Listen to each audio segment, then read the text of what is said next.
Hey Chris, how you doing?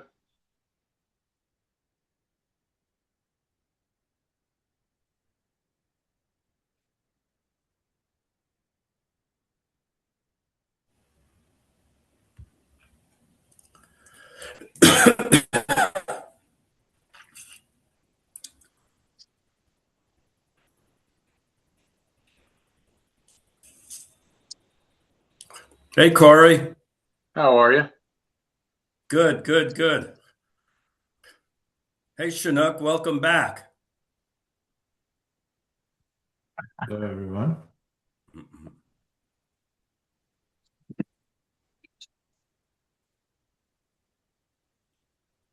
Michael and Hey, folks, now I Stanley can got hear me. dressed up. You guys got dressed up for us. That's our job. You didn't have to. Next time we'll know. Um, it's 7 o'clock. Let's wait a minute for some other folks to join.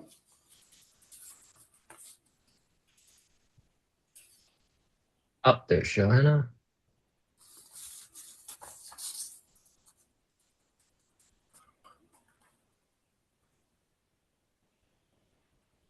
Joanna is notoriously late. Up. Speaking of Joanna,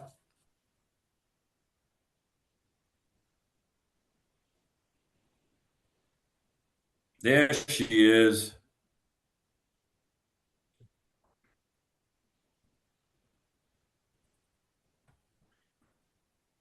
Can everyone hear me? Yep. Yep. Joanna? Hi. All right. Okay.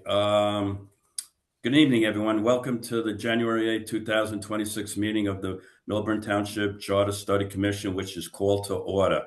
In accordance with Section 5 of the Open Public Meeting Act, Chapter 231, Public Laws 1975, be advised that this notice of this meeting was made by posting on the bulletin board in Town Hall and forwarding to the official designated newspapers. That this meeting would take place on Zoom at 7 p.m. on Thursday, January 8, 2026. Meeting details and the draft agenda have been posted. I kindly ask everyone, you don't have to stand for the Pledge of Allegiance. Let's say the Pledge of Allegiance, please. I pledge Pledge allegiance to allegiance the to the flag flag To of the the of the flag United States of of the States States America of and America to the and republic to to the the republic republic for which for it which it stands, one stands, one nation, one nation, under nation, God, under indivisible, God, with liberty with and liberty justice and for all. justice for all. I just, I Great. just, I just faced Uh, Frank's flag. Good. I will now Not Frank, call a Jerry. roll I did call that again. vote. What? Nothing. Never mind. I'll tell you later. I will now I, I will now call a roll call vote to note those present. Jerry, please. Mr. Miller, Yep. Dr. Kung is present. Ms. Parker Lentz, Present. Mr. Tana, Present. Mr. Drucker. Here. All right. The record will show that we have a quorum for this meeting. Did Chris, it? before we get to that, I realized just before the meeting that the draft agenda wasn't posted to the website for whatever reason. So let me just post the draft agenda now Oh, before okay. we. Right. All right. So essentially, it's very similar to the agenda from the last meeting. No resolutions. The only change is the introduction of legal counsel after the approval of the agenda. Okay. So yeah, you can ask for a motion to approve. Yeah, I read the agenda. It's supposed to be posted on the township website, but for whatever reason, it's not there. I checked before the meeting, so Gotcha. that just putting it out there for the public. Right. May I have a motion to approve the agenda? So Motion. moved. Good. Second? All those second? Second. All right. All those in favor? Aye. Aye. Yes? Aye. Aye. Good, good. Um, May I have a motion to approve the December 30, 2025 meeting minutes? I'll motion to Motion. approve. Good. Second? I'll second. All right. All those in favor? I'm abstaining because I wasn't there. Okay. All right. Reports. Are there any commissioners with reports since our last meeting? I did want to report that I was at the TC meeting on Tuesday. And if folks weren't able to watch it, I would recommend, well, because there was some consternation with the selection of the mayor, which is, something that we're studying is how the mayor ought to be selected. This year there was, I think for the first time, and according to our municipal attorney, the first time he's seen it at least, there was multiple rounds of voting to determine the mayor. So if you would like to watch the recording, it starts at minute 18 in the recording, and it goes on for another 20 or so minutes. So I won't bore you with all the details, but Jerry, I watched it and I agree. I had the same thought when I was watching it that it might be instructive for people on our committee to watch it. Yeah. Or informative. Informative. Yes. Corey and Jerry, I also watched it on YouTube and everything, and it was an embarrassment, So Yep. it was it's something that we will address in our policy meetings, So yes. Are there any other reports? I would like to say that is it time for me to announce that we hired Michael Collins as our attorney, or should I wait? Well, you just did it. I know, that's true. I think I'm here. That's the introduction, right? So we're Yeah. introducing. We already talked about him being hired last week and the week before, so it's introduction time. Right. So Michael Collins is here from King, AMC. Monish, and Collins, and Suzanne. Suzanne, how do you say your name? Your last name? You were on the right track there, Chris Savasco. There it is. That's right.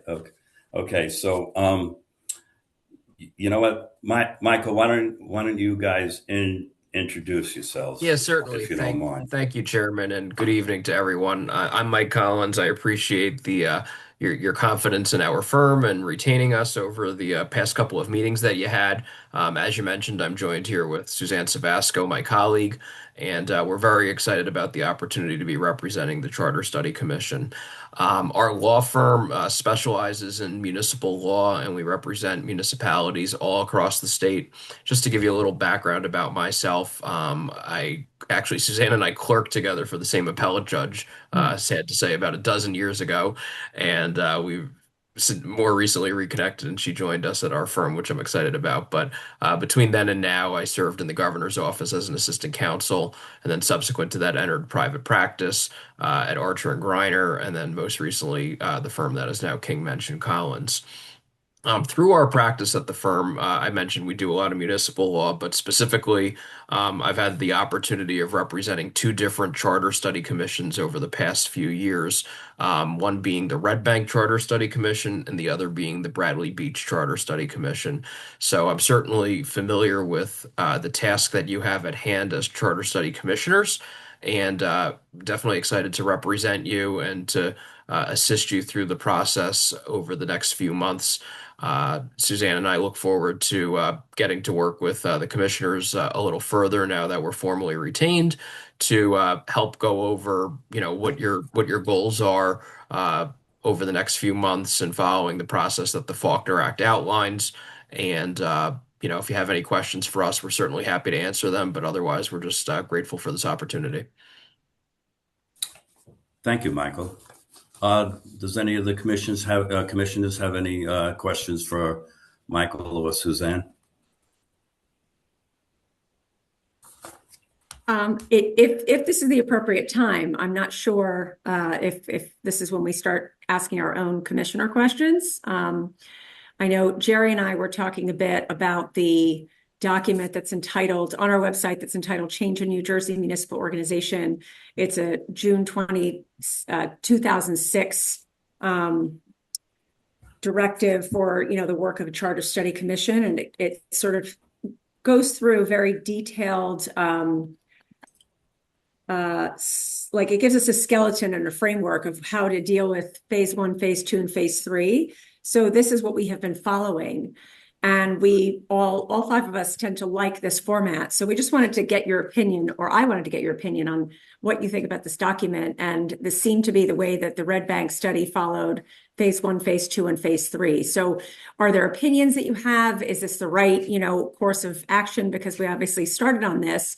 Are we doing the right thing in your opinion? Sure. So I'm certainly familiar with the document, and I believe it was put out by Rutgers. And It was Rutgers yeah, Center for exactly. Government Services. Yeah. Yes. Believe it or not, I guess the document's 20 years old, but the Faulkner Act really hasn't changed from the 1950s in any meaningful way. So I think the document still has a lot of relevance. The other commissions that I represented did tend to hew to the 1, 2, 3 phase approach. So I do think that the first line of inquiry is evaluating your current form of government. Presumably some deficiencies were identified that led to the formation of the commission, trying to gather the facts that surround those issues, then transitioning to a phase 2 of evaluating the different forms that are available to you under the Faulkner Act, and then ultimately heading towards phase 3, which is trying to reach a consensus on a recommendation, which, if it's a change in government, would be a recommendation to a different form under the Faulkner Act. And at that point, I would be working with you to help draft a final report that would ultimately be adopted by this commission, and it would contain a question that would be placed on the ballot for voters to consider and approve.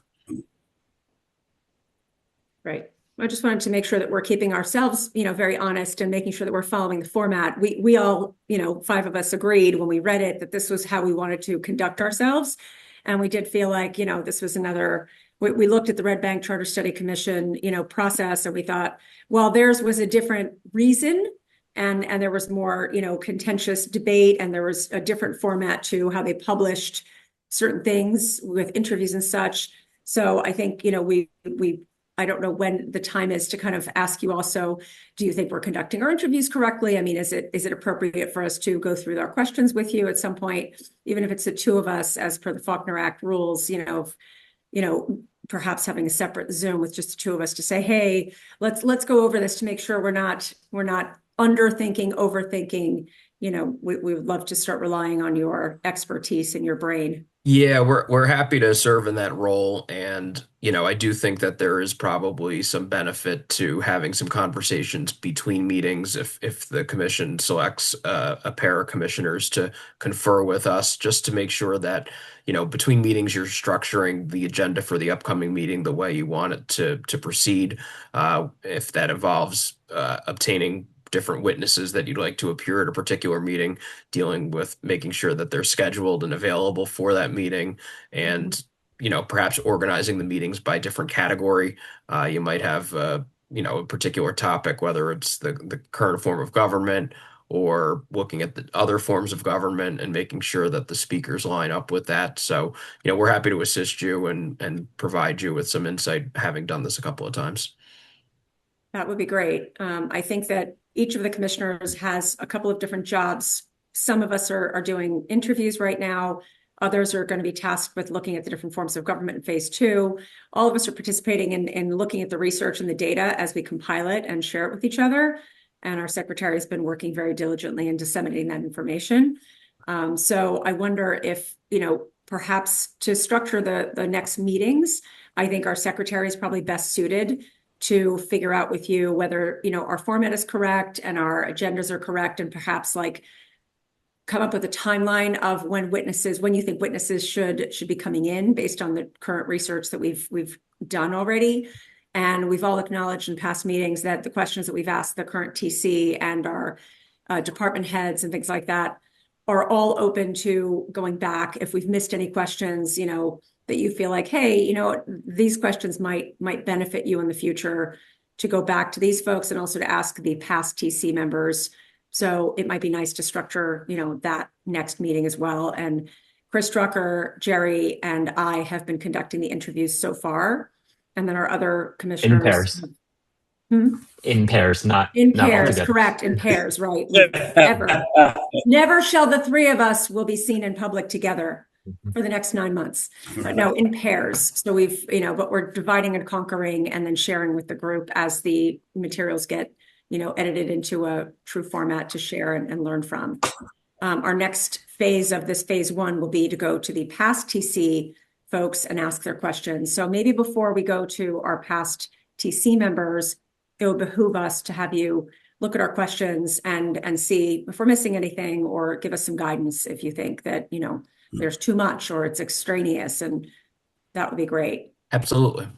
And we also started to meet with focus groups. We had our first focus group meeting today. We're looking to, we're waiting to hear back from the Short Hills Association to see when they can meet with us as well, with 2 of us, because we want to do another focus group. And anyone who's got associations or groups of folks who are interested in this process and can't make the Zoom, or feel like this format is much less dialogue and more of us talking as panelists, and the public forum is not enough to answer your questions, we'd love to, come up with groups of 2, and we'll report back to our committee. Our focus groups are, I think, a good way for us to learn from the public as well. Okay. Yes, and thank you, Joanna. And just to let everyone know, Jerry and I had a meeting with Michael and Suzanne today, and one thing that I took out is that we, as Joanna just said, we have to reach out to the public here in Millburn Township and get more folks involved. And Michael and Suzanne will definitely help us on phase 3 also in writing our policy. And so it is, we're going to lean on Michael and Suzanne going forward if they don't mind. Yeah, that's what we're here for. Good. Any other reports? Anyone else want to say anything? Okay. Public comment. To speak during the public comment period, please follow these instructions. Ensure your Zoom display name shows your first and last name. Click the raised hand button. You will be called upon in order and promoted to the panelists. Please turn on your video when called to speak. Clearly state your full name and whether you are a Millburn resident or a business owner to facilitate an orderly meeting and permit it all to be heard. Please limit your comments to 3 minutes. A reminder that the public comment period is an opportunity for residents to share their views with the commission. Commissioners will not respond to your questions or engage in dialogue during your speaking time, but will carefully consider all comments. At the end of the public comment period, questions and discussion may be addressed at the chair's discretion. All right. Jerry, do you see anybody? Yeah. Charu Goel, let me promote her. Okay.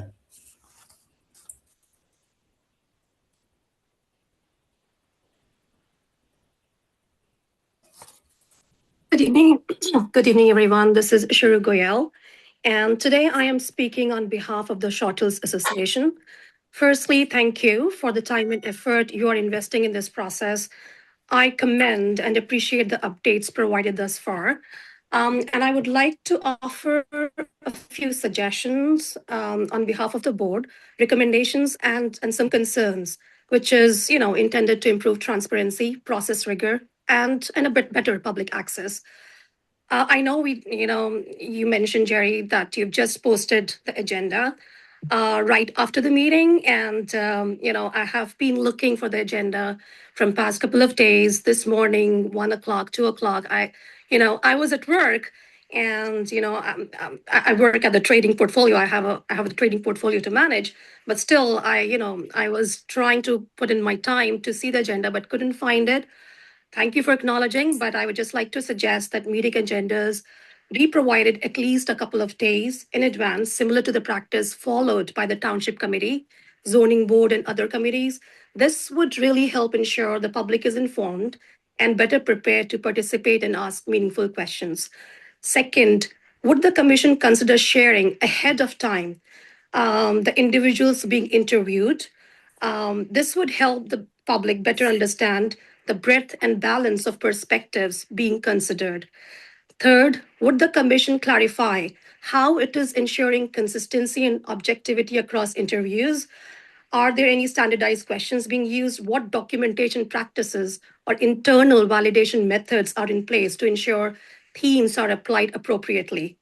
Related to that, how is the Commission ensuring that anecdotal feedback, which I did listen to the past recordings and I heard about anecdotal discussions that are being taking place in the interviews. So how is that anecdotal feedback, while valuable, does not disproportionately influence findings, and that conclusions are grounded in balanced, representative input rather than isolated experiences?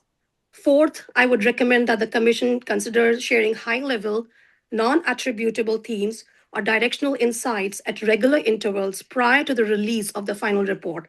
This would enhance public understanding and encourage engagement throughout the process rather than only at the end. And also, fifth, while interviews are being conducted by two individuals, to support transparency, what mechanisms is the Commission using to ensure accuracy when information is shared with the remaining, accuracy is there when information is shared with the remaining group of commissioners? And finally, in Red Bank, when they were doing this Charter Study Commission process, public interviews were held with elected township committee officials, both current and former. Is the Commission considering holding public interviews with elected officials in a township as well? Thank you. Thank you, Cheryl. Thank you very much. Jerry, is there anyone else? Yep. We have Frank.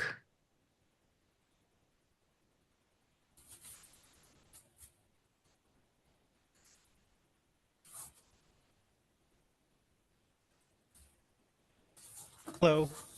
Can you all hear me? Yeah, it's a little Hi, low, Frank. but you're a little low. But Sorry about that. So I just want to thank the commission for all of the tremendous work they've been doing. I think it's fantastic how you guys have really taken the bull by the horns. You're having weekly meetings. I know that you guys interviewed me and other TC members, so I really commend you on taking this job seriously and really working expediently to try and get all the information necessary. One comment I had, it seems that there are some individuals that have come before this board and made public comment purporting to be representatives of, various civic organizations. One such in particular is the Short Hills Association. Now, I personally am a member of the Short Hills Association, and I am a little confused as to how the three individuals that have come before this board claiming to be representatives of that association got that privilege, because as far as I know, I actually called two different Short Hills Association board members. They were unaware of there being any official designation of any individuals from the Short Hills Association that were authorized to represent the Short Hills Association. So my advice to the board is, if you have a civic organization coming forward claiming to speak on behalf of an organization, perhaps you should verify that that is actually true and request the bylaws to find out if they are, indeed able to speak on behalf of the organization. Other than that, I just want to commend you all for your work. I was very pleased with the interviews that you guys did. I thought they were very thorough, and I look forward to making myself available for any further interviews or questions, or I'm also happy to do any sort of public testimony that you guys might want in the future. So thank you all. Thank you, Frank. We have Jeffrey Feld. Okay.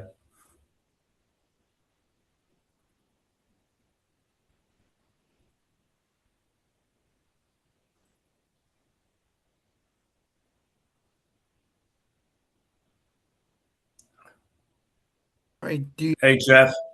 First of all, Happy New Year for everyone, because I was in Seattle at your last meeting.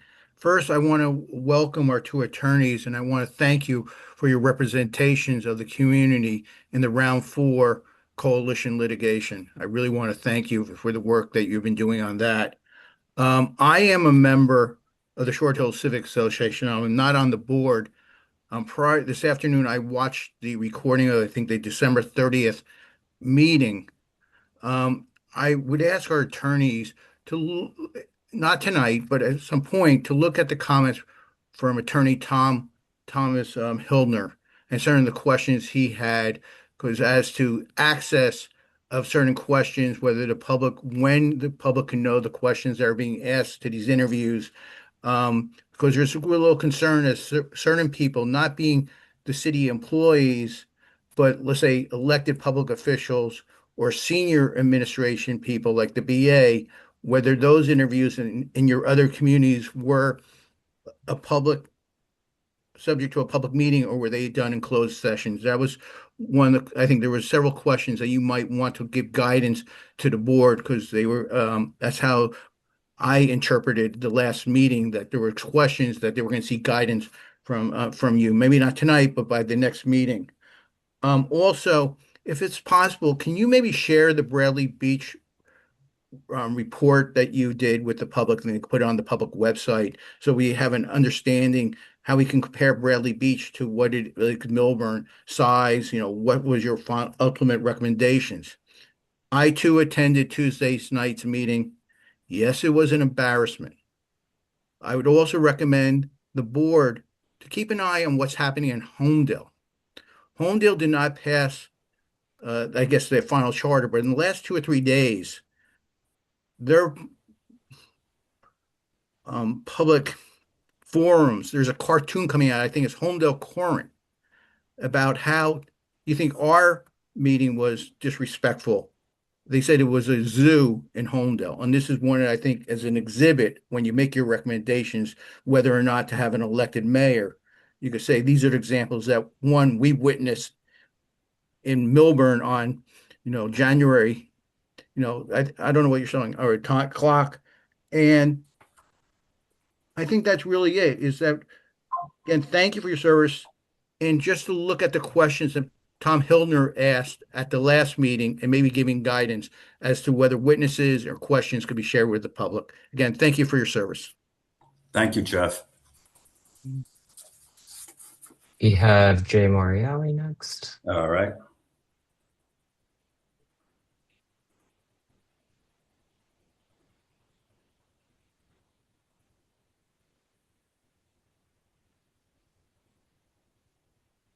Hi, Jay Morielli, Township. Hi, Jay.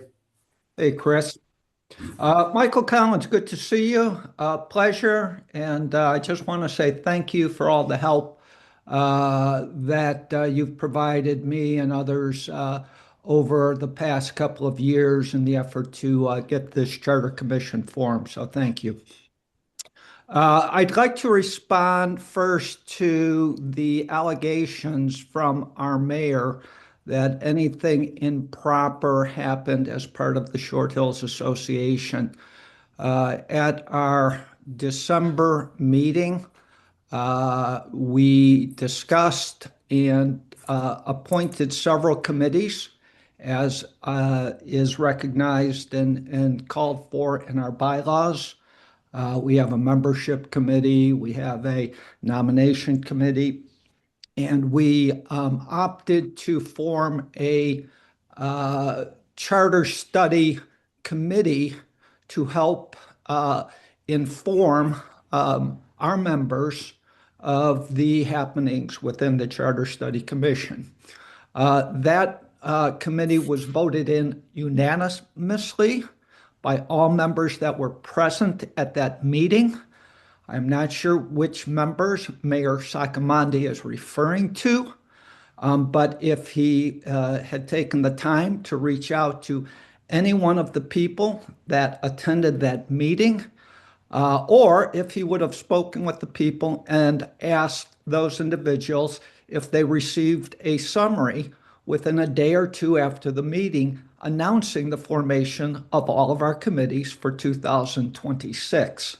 So it troubles me that the mayor, recently appointed of town, in one of his first actions, has chosen to cast aspersions on the process used within the Short Hills Association, an association that was founded in 1911. So if there are any further questions, please direct them to me, as I am the president. Thank you, and good luck with your process. Thank you, Jay. Jerry, is there anyone else? I do not see any more hands raised. Oh, great. I now close the first public comment period. Are there any comments from the commission regarding any comments made by the public? I do have a few comments, if I may, regarding Yes. the suggestion that we list individuals being interviewed. The topic has come up before, and I generally am of the opinion, unless there's some legal obligation to disclose it, at least at this point, and maybe we'll disclose it after the report is issued and as part of an appendix or something, and I still want to think about that. I'd rather keep the names of those who we are actually interviewing confidential so that we can help ensure that we're getting the most straightforward, fruitful answers from people without fear of any sort of negative attribution to them. I have no problem if we, which we generally kind of have already, outline the roles or the general groupings of people that we are going to interview. Sort of we've said that we're going to interview current and former elected officials, current and former township officials, civic association people, things like that. I don't have a problem with, but at this point, like I said, unless it's legally required, I'd prefer not to disclose names, protect confidentiality to the greatest extent possible. It's my experience that when you're doing investigative interviews of like a similar nature of that we're doing, is that you're going to get the most robust answers if people are confident that their name's not going to be specifically attributed to an answer. With regard to the concern about valid representative authorization for different civic associations within town, I take the comments, I take it under advisement. On the one hand, I understand the point. On the other hand, I don't even necessarily care where the comments or what civic association are making comments and things. I sort of take those comments almost as if they're attributable to anyone in the community, and they're informative of sort of how we might approach things, whether they come from something like the Short Hills Association or the South Mountain Civic Association or Happy Milburn or any other organization. So I take it as informative generally without any necessarily attribution to any specific organization. So I'm not sure whether the authority to speak on that organization, I sort of ignore the fact of where it's coming from. So I don't necessarily worry about whether they had authority to speak on behalf of the organization. The Homedale, the suggestion to watch Homedale, I don't know whether they're committee, their government, their township committee meetings. I actually have been, because quite frankly, they've been going viral on how ridiculous those meetings are. They're entertaining. I'm not sure whether they inform us very much more, but it's one of those things where it can always be worse. If you want to say it can always be worse, just go watch one of their meetings. They're quite interesting. I will Yes. say in full disclosure, I happen to be the township attorney at Homedale, so I guess I'm just at the center of the circuses that you reference. Yes. Corey, we all agree with Corey. When we first before we were took the oath and everything like that, we made a decision to have everyone that we are interviewing. We're not going to make it official because we wanted to have a honest dialogue. And the information that we are getting is simply incredible. people are extremely honest. People that we have interviewed in the township, whether it be town hall or the different departments, we have a very, very dedicated group of people here in Millburn Township.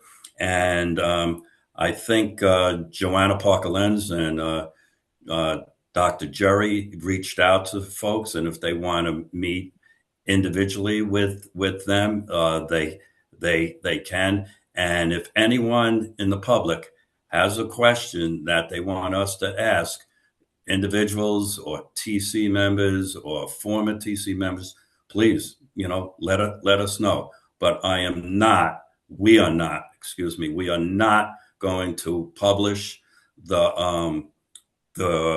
questions. We're not going to publish the questions, and we are not going to publish right now what our findings are. That's just not going to happen, and that's the way we are doing it. Does any other commission has something to say?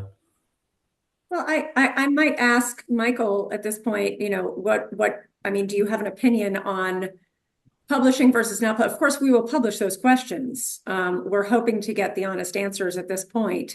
And at the end of phase one, these things will become, publishable to some degree, right? We're going to have summaries from everybody. But what's your opinion on, obviously, if we're sitting here recording people, it's a very different interview if you're recording, whether it's current or past. I think past people have even less of a reason to talk to us, because if they don't live here, it's kind of a favor to say, hi, can you get on the Zoom with me for an hour and a half with my colleague from the, fellow commissioner to answer questions.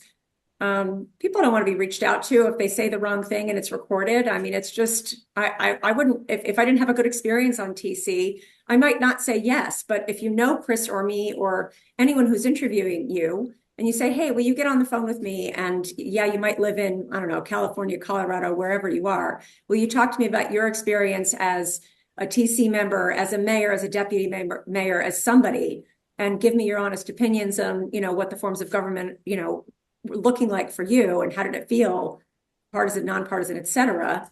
Is there a basis for A, recording, B, pre-publishing, sending these before? I don't know. We're not the experts. Yeah, so a lot of good questions or thoughts there. As it pertains to municipal employees in both Red Bank and Bradley Beach, there was an agreement between the Charter Commission and the municipal attorney that the interviews would be conducted on an anonymous basis with 2 or 1 charter commissioners, not on camera, not at a legal meeting. And I think that's appropriate because they obviously have legally protected rights in some instances, and they're current employees, and if you want to get candid feedback from them, that's the only way to even attempt to do so, just given the circumstances.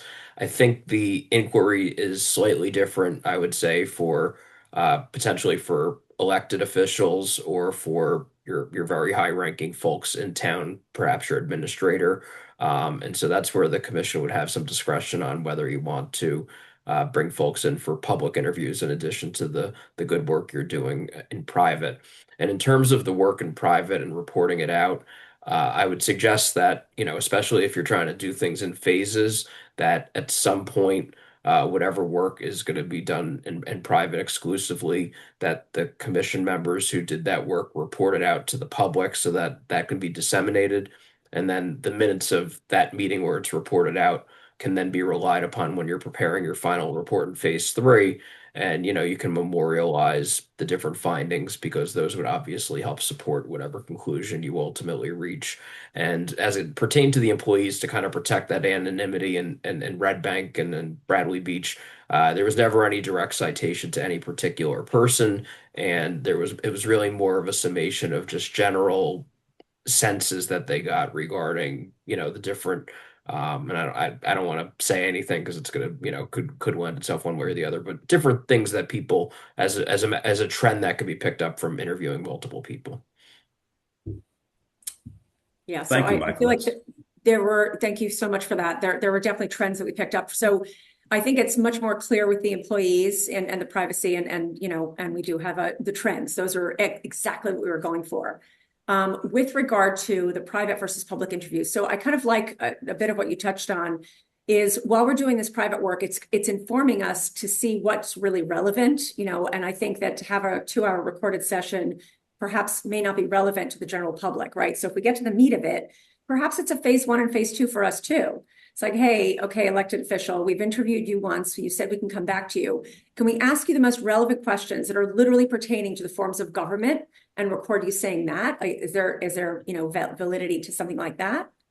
When you say recording, are you thinking about a separate conversation that you just play back here, or having those individuals come to a meeting such as this? There were people who were saying they'd like to see, the more public officials in a public forum. So do we invite the 5TC folks to we're talking about having maybe a monthly group meet with the public and inviting people, like a panel of speakers. So maybe there's a chance to say, hey, this is what we're thinking. They've now had a chance to digest those questions.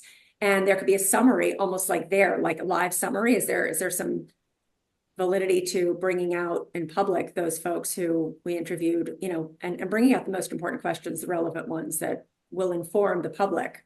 Yeah, it's certainly up to the commission's discretion how you want to go about, your calendar. I think to the suggestion earlier, I'll be probably reaching out to your secretary after tonight's meeting to kind of drill down on what exactly you're looking to do.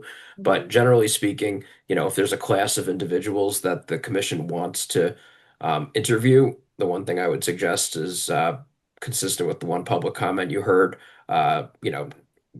create just a classification of individuals that you're looking to invite, and that anyone who falls into that classification is invited, because I'm sure as a commission, you're not looking to pick particular people, whether it's a particular party or a particular position on this review, and just to give everyone an opportunity, if they're interested, to come in public and share their views, to do so. Obviously, you guys don't have subpoena power. You're not dragging anyone in here involuntarily, but casting a wide net and giving those folks that are interested in coming in an opportunity to do so. It's great. Anyone else?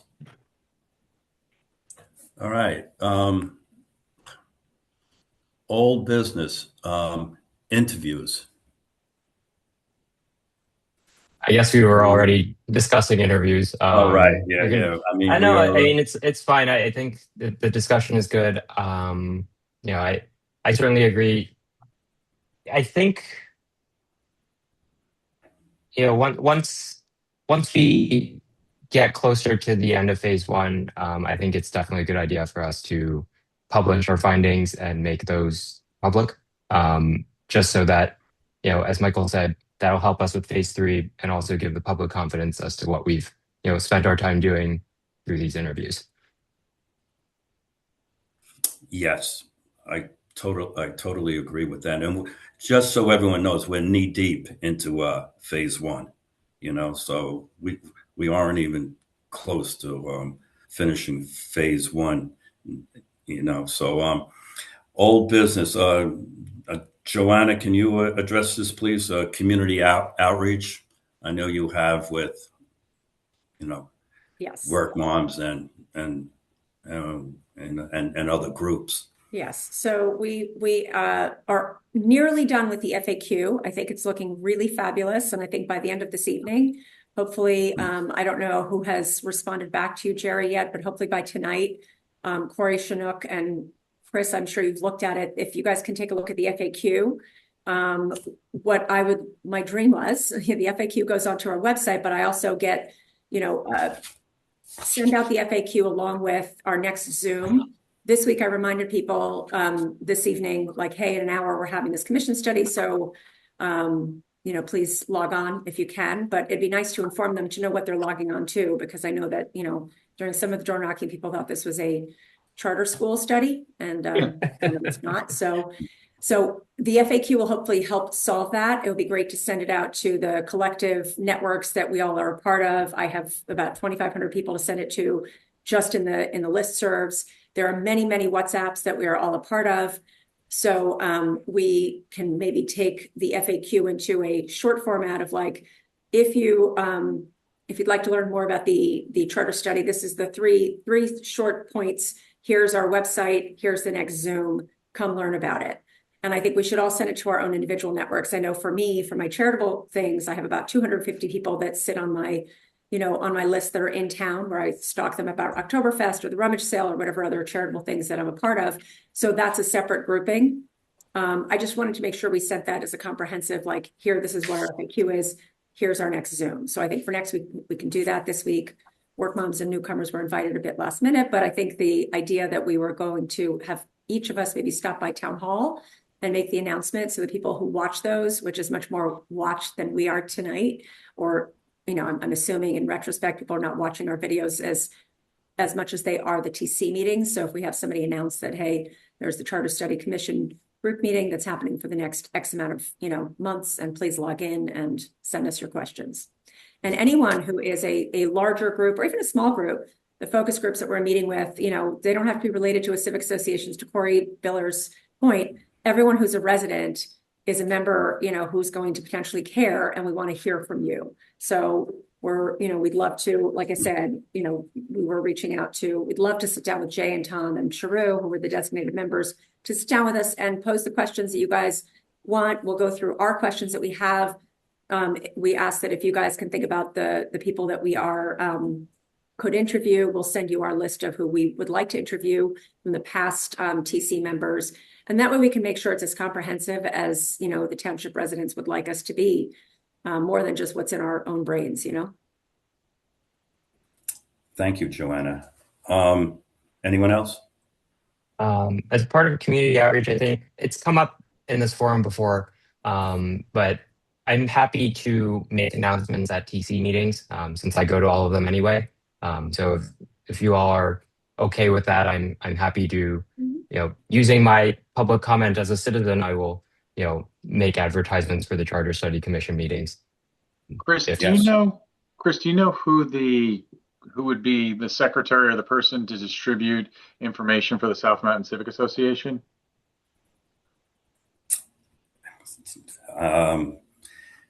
Well, Sarah moves, so. Yeah, well, that's kind of why I asked the question. But it is a good listserv of people, and it is very relevant and apropos for that organization. And so if we ask them to distribute it to their listserv, that would. I mean, I have not gotten anything recently, at least since, and I am a member, but since Sarah moved, I have not gotten anything. So, but that would be a good chunk of people in the township. That's another way of getting the message out to people. Yeah. Well, I'll reach out to her, Corey. Okay. Wendy will know. So, and how do people feel about the Happy Milburn situation? Because Happy Milburn has so many people who are not residents. Do we put our Zoom there? I mean, I guess anyone in the world can come watch it, but is that a good place for us to say, come and watch us weekly? To be discussed. I don't see why not, but I'm not on Facebook, so I would not be the one posting on Happy Milburn. But Okay. Yeah. 13A, Jerry, making announcements about charter study at the TC meetings. You sort of just said that. Yeah, I did. I can see if we can get it also included in the weekly Milburn message. I know our first organization meeting was mentioned, but I don't know if the whole schedule has been sent to administration for sending it out on that forum. Right. And I know that the agendas, can I just address the agenda thing? Because the agendas have been posted every single week prior to the meeting. So I know we sent the process is it gets sent to town hall.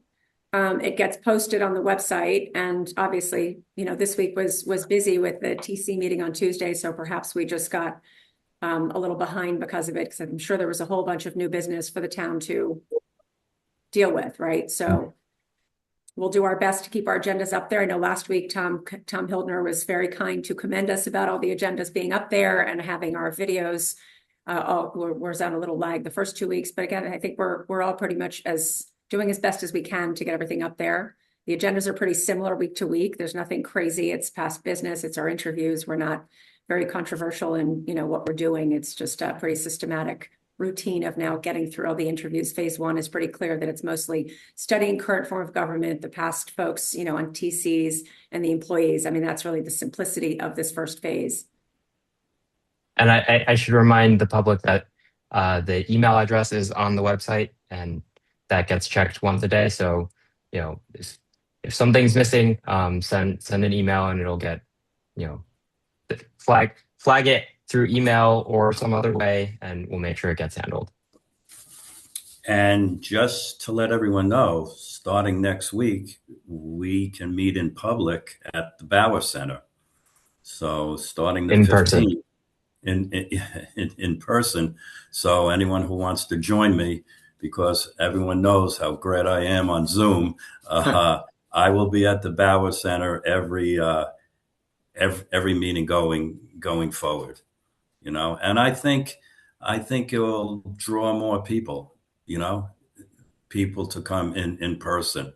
We will be at the in the back room at the Bauer Center at the fireplace room, Chris, right? Yeah, the fireplace room at 8 o'clock starting on the 15th. So I got that room going forward till the end of our commission here. Well, we have posted in here next commission meeting. It says 7 p.m. remote meeting via Zoom on the 15th. That one should be at 8 p.m. Is that 8 o'clock? Yeah. Okay. So I saw the same thing as Joanna saw. It's posted as 7 p.m. Zoom. So we should probably edit that. That was just in our draft. Oh, okay. Yeah. I wasn't sure if it got changed at the bottom of it. So just to make it very clear, all the meetings up until today and including today were at 7 p.m. That was sort of the first tranche of meetings that was scheduled when we first started up. The set of meetings that starts January 15th and onward will start at 8 p.m. Just so those of us who have to commute can make it to the meetings on time. Yeah. Good. And I spoke to Christina a bit about this as to how it should be showing up on the website, because it's a little bit confusing right now. But I'll make sure that it's crystal clear that it's 8 p.m. going forward. Great. Excuse me. Just from a legal standpoint, Jerry, was the list of meetings noticed with the township clerk? Do you know? Yes. Yes. Okay. So I'll work with you offline, but if there's kind of a revised schedule going forward, it should probably just get published to comply with the Open Public Meetings Act. And if you're changing any time, that needs to be renoticed as well. So okay. They were noticed in two sets. So the first set was noticed at 7 p.m. and the second set of dates was 8 p.m. So it already specifies that they were going to. Yeah, it was already specified that it's just this. We got all of the dates and the times about 2 to 3 weeks ago, and then we set those. So those were actually noticed separately, just in two different sets. Okay. But we can confirm that that's done correctly as well. Great. Okay. Anyone else? All right. 14. Public comment. To speak during the public comment period, please follow these instructions. Ensure your Zoom display name shows your first and last name, raised hand button. You will be called upon in order and promoted to the panelists. Please turn on your video when called to speak. Clearly state your full name and whether you are a Millburn resident or a business owner to facilitate an orderly meeting and permit all to be heard. Please limit your comments to 3 minutes. A reminder that the public comment period is an opportunity for residents to share their views with the commission. Commissioners will not respond to questions or engage in dialogue during your speaking time, but will carefully consider all comments. At the end of the public comment period, questions and discussions may be addressed at the chair's discretion. At the end of this Charter Study Commission, I'm going to have this thing memorized. I say it twice every meeting. So anyway, Jerry, does anyone have their hand raised? Yeah, we have Charu. All right.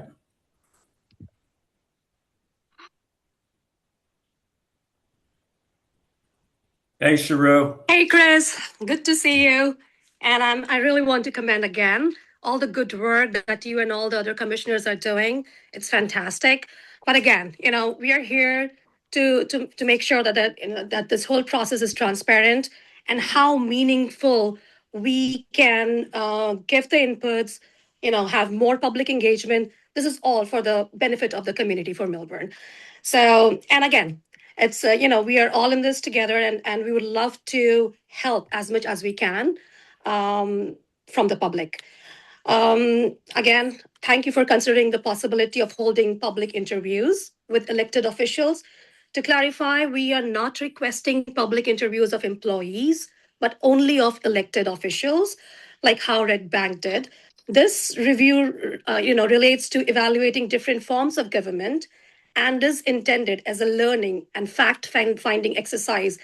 I don't understand why they would be scared of something that they would have done in the past. It's not about, investigating, like as a mayor, why didn't you, work on this road? As a mayor, why didn't you put this traffic light?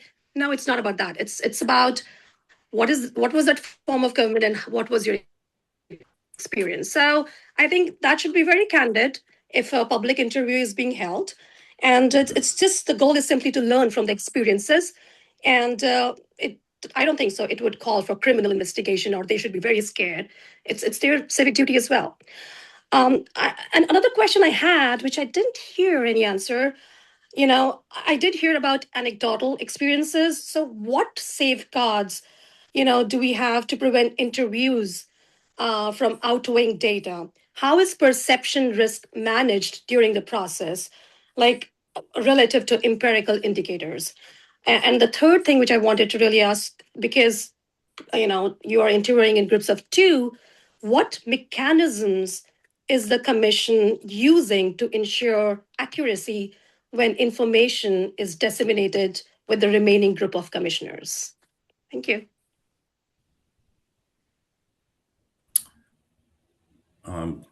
Joanna, do you want to, as best as we can, sort of elaborate on our questions? Sure.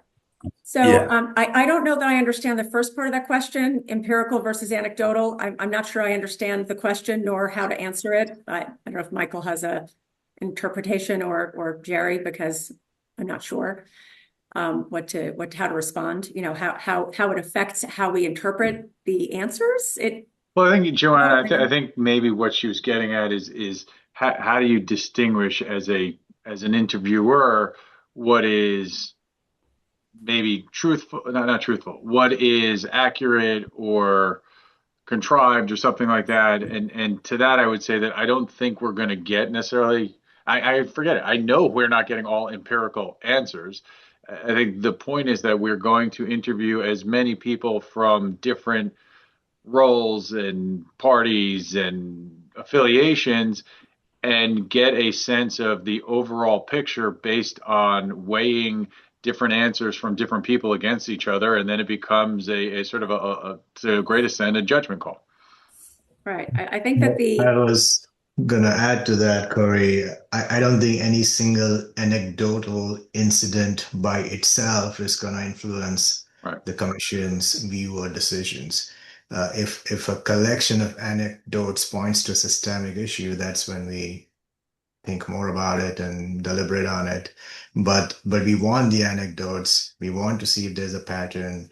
And it's important for us to get the data point. And I think all of us have been trusted by the township to do our job well. And this is the definition of doing our job well, drawing appropriate conclusions from all interviews and not a single interview. And I think in conducting the interviews that we have already, been, as Chris said, knee deep in, we do find the questions provide the data points because they're pointed. It could be, anything from how do you feel about how many years, you think it's appropriate to serve in this form of government? I mean, that's a pretty specific question. Do you think 3 years is enough? How many members of, the commission do you think are appropriate? Do you think that's enough? Those are pretty specific data points, right? So that leaves no room for interpretation. The anecdotes, as Chinook and Corey said, I suppose that to hopefully that'll answer your question, Sharu, is the anecdotes will just let us know, I guess, if there's systemic issues, right? It's not going to inform the type of government we choose. It's just what other problems have we not identified? But I think the questions are extremely clear. And if we could have that meeting that we've been offering for, a couple of weeks, we'd love to sit down with, the three of you guys and go over the questions and make sure that you feel, as civic members, as residents, as neighbors, as concerned citizens and people who chose to run, that the questions that are being asked are the questions you'd like to see asked. And I think that nothing's influencing us past, evaluating the data that's going to be coming in, looking at the next phase of data. Have we asked the right questions of these people going into the next phase with the past, TC members? And obviously we'll look to Michael Collins as our attorney with expertise to make sure we haven't missed anything, so that, it's just pure correct data that we're reporting back. And to answer the final question, I think it's the final question, how we're getting this out to our fellow members, because we can only meet as a group of one or two to make these interviews happen. We're taking diligent notes. We are putting the answers below the questions. We're, putting as much information as we can. One of us asks the questions while the other sits there diligently typing. We try to get as much information as we can in there. We pause a lot if we have to repeat. And then, we'll go back if something's not clear and ask the question again if we feel like we've missed it. So that's how we disseminate it out to the group. Yes, to Joanna's point, when we ask the questions, the folks that we have been interviewing, they not only answer the question, but they also go into in depth about their own opinion, what their function is, and they elaborate more. So we are getting more information than if we were just so strict, about, having it, official and stuff like that. So I really appreciate, everyone's concern, but, trust me, we are having in-depth conversations with these folks, and we will provide summary of these interviews, later on in phase one. One thing I'll also point out, folks, is that with the reporting out, like I mentioned earlier, and then ultimately any private interview then being discussed in the report, I think the check and the transparency is really, when someone goes to read the report at the end of this process, is the conclusion supported? And, if the interviews are not, outlined and weren't really conducted, there's not going to be much there, and the public can reach their own conclusions about the thoroughness. But I'm confident we'll be working to ensure that the hard work the commissioners are putting in right now is reflected in the final product and the interim meetings where it'll be reported out. Well, I just want to say that the interviews are not going to be the only source of us making conclusions. That's one of the ways for us to do fact finding. But we're just going to study the different forms of government as they exist, and some forms have advantages and pros, and some forms have cons, and we're going to have to just pick, as a township, what we think is most relevant for us, the opinion of this commission. So yes, the interviews are important, but they're not the only source of our learning, and they're not going to be the only information that goes into conclusion that we draw. Yeah, that is, Chinook, that is a very good point. And we will be discussing that in phase two also. Right. Big time, Yes. All right. Jerry, is there anyone else, Jerry? I see True has re-raised her hand, but there's no other individual. So because we like Sharu, let her go again. Or she lowered her hand. She lowered it. May have just been stayed up.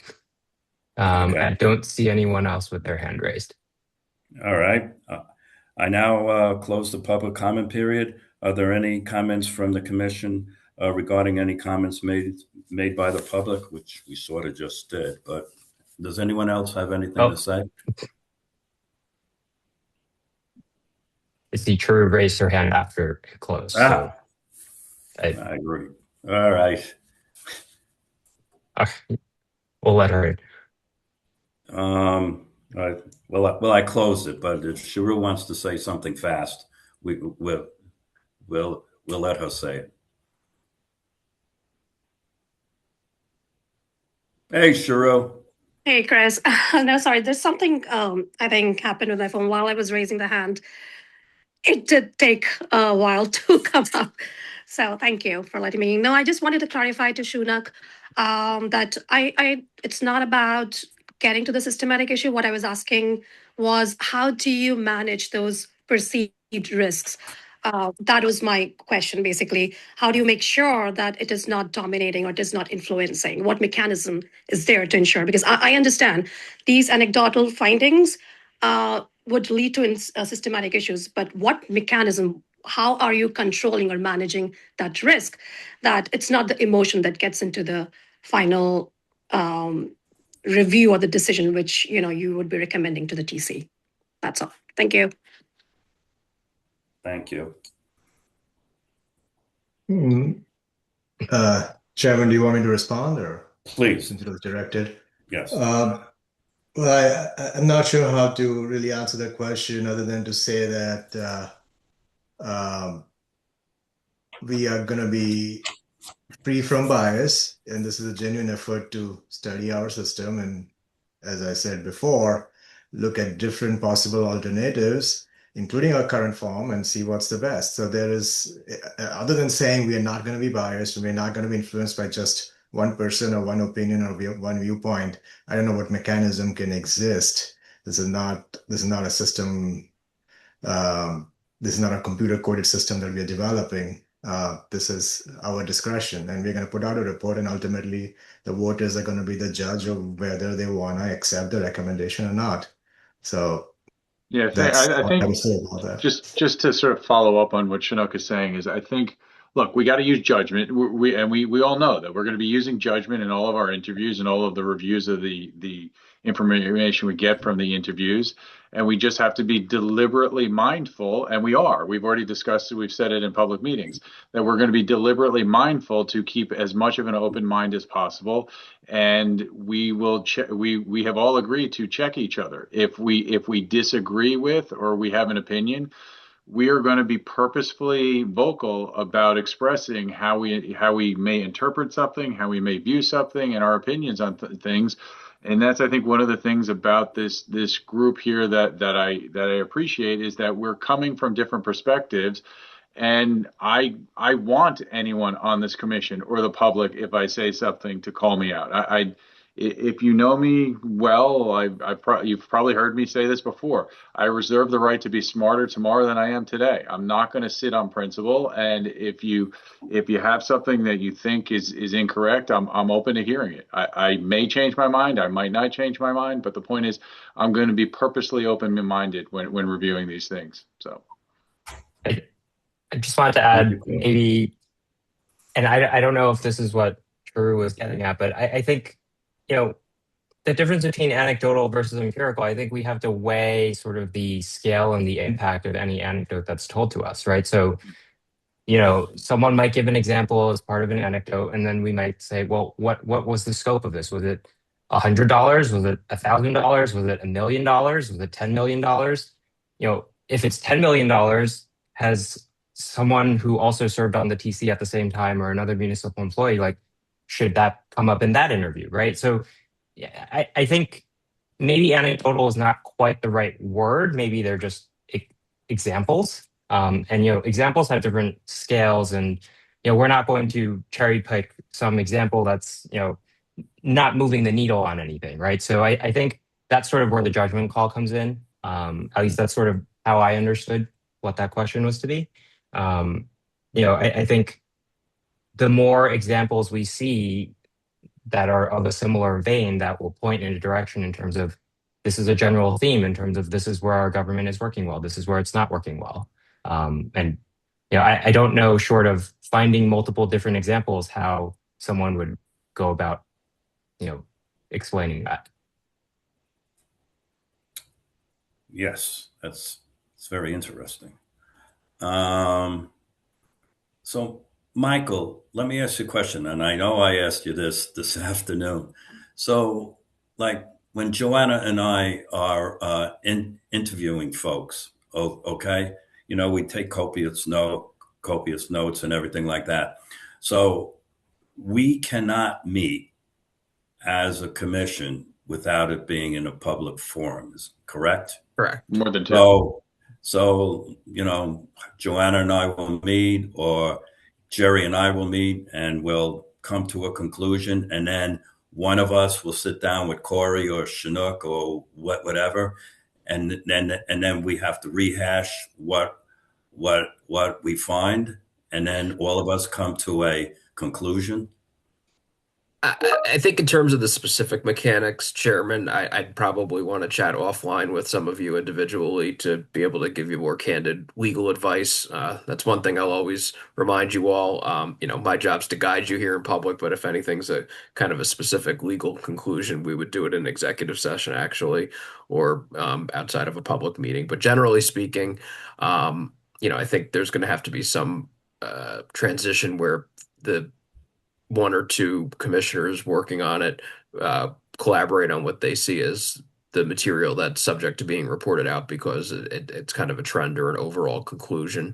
And then, you guys will bring that to a meeting like this and talk about it around the table. Okay. All right. Does anyone else have anything?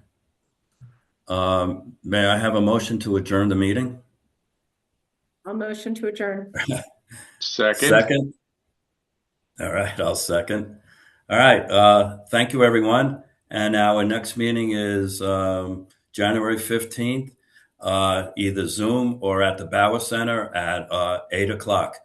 You'll see yours truly in flesh at the Bauer Center. I'll join you, Chris. I'll join you. All right. Michael and Suzanne, thank you so much. We really appreciate this, and we are going to lean on you folks. Trust me. Thank you. We appreciate the opportunity and look forward to the upcoming meetings. Thank you. All right. Have a good evening, everyone. Take care. Bye. Thanks. Thank you. Bye.